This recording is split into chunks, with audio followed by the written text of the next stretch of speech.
right, special notice here for the Sunset Speedway YouTube page. We're post-race here, Saturday night. I'm with Sean Cronan, the driver of the number 84 Limited Late model. And Sean, I could preface all this, but you can probably tell the story even better than I can. Walk us through your crazy race day here, starting with your practice incident. Yeah, we had a part failure in the motor.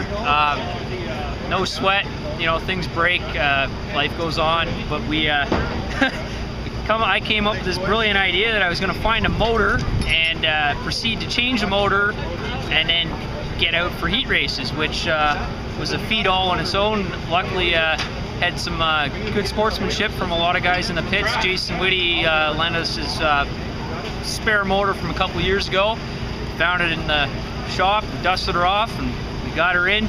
Kevin Cornelius and all his crew, hats off to them, class act there. They were right into it with us, putting this motor in. John Lumbercat, Greg Whitty, Paul from Paul's Auto Body. I couldn't believe that. My painter is right in the mix of things, putting this in. Long day. We prevailed though.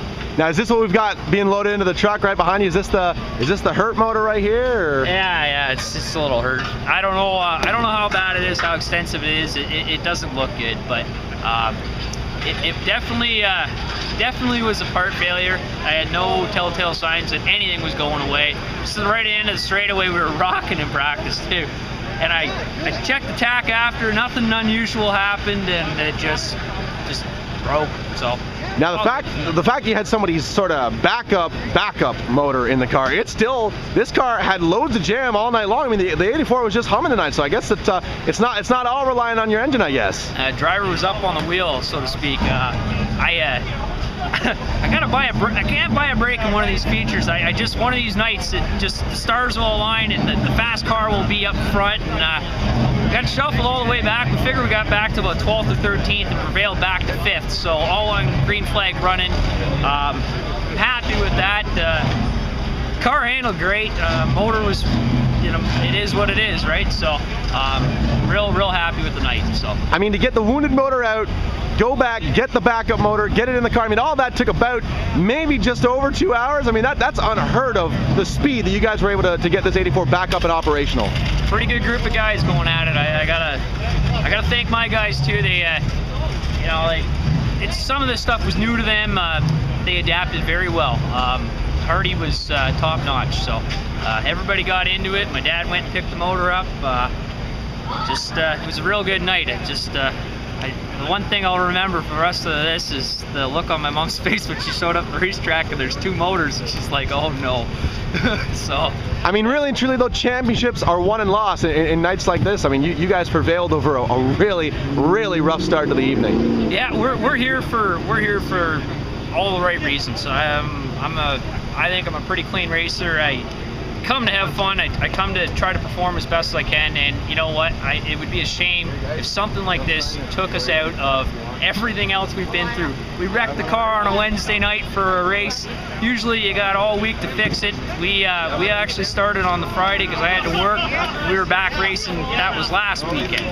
Tore it up again last weekend, got it fixed, we're back. You know, it's what teams that are resilient, the things that they go through. So I'm just glad that we can be this resilient and, you know, do our thing and try to do it well. And I mean, with the tight-knit group of guys you have you found that your bond actually gets a little bit stronger every time something terrible happens to this car? I mean, I know you're going through a rough spot, but it doesn't seem as though your crew has wilted at all. I mean, they've rose to the challenge every single time something's gone awry on this car.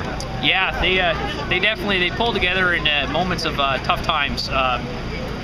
We are a very tight-knit group. We party together. We do everything but sleep together. So we have good times. They're the guys I go up on vacation with. They're just a good group of guys, and you know, they're more friends than they are mechanically inclined. So when we can pull this off and get this all together, I'm pretty proud of everybody for this. So now I know you had Rental City in the house as a sponsor a couple of weeks ago. They had to be real happy with what they saw on track. Yeah, I think it was good. I hope they're happy. Drove for everything I had there. So can't complain. Top 5 again. Just one of those ones with the black and white stripes on it. So. It's coming. Go ahead and thank your other sponsors for me, my friend. Fastenal, Women in Stride Physiotherapy out of Barrie, paid by by Paul's Auto Body, Ken Spire Fire Protection, the Locker Room Sports Bar. We're probably going to end up there for a cold one after this. Sophie's Place, Plum Tech Plumbing, Gunk, Bork Transmission, and Speedy Auto Machine. And real quick, did you have any idea at about 3 o'clock this afternoon that you would have this kind of smile on your face at the end of the night? You know what? I'm a sucker for punishment, I guess. I'm happy. You know, what else can you do? You hold your head high in times like this and move on, and next week's a new week, right? So I'm back in this, and let's have some fun. There you go, ladies and gentlemen. The optimism is contagious. The driver of the Spire Fire Protection, Rental City number 84 here at Sunset. July 21st in the books. A good night for Barrie, Ontario, Sean Cronan. Thank you.